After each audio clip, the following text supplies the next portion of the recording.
Hello guys, welcome back to my channel. So update na naman. So ito si Obi-Wan.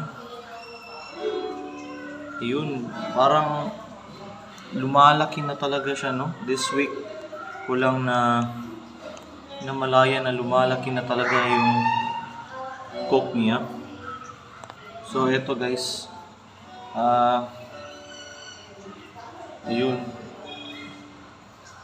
So ayun, kita niyo, ikukumpara natin sa previous videos ko na maliit pa yung coke niya, pero ngayon ito pumutok na talaga yung ulo niya. Ayun.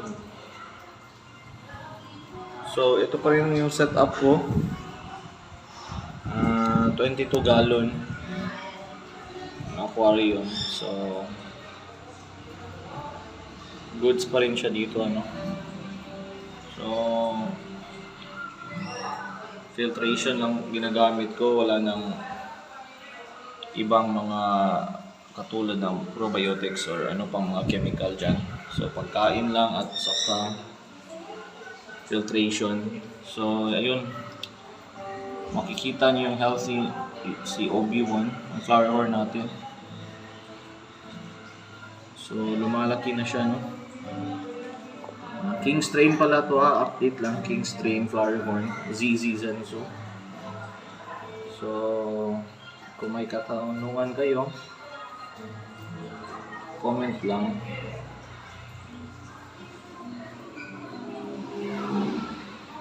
Focus na focus siya dito sa akin. Pero pag kinuha ko yung pagkain niya, ito, para siyang sasabog. Ayun. Ayun, nagwa-wild na guys. So, weekend na yun. So, pinapakain ko lang ito ng once every weekend. Same pa rin yung pagkain natin, yung Okiko na head up. So, gusto pa rin yung kumain, no? Pero diet ito pag weekend. So, ayun lang. Peace out, guys.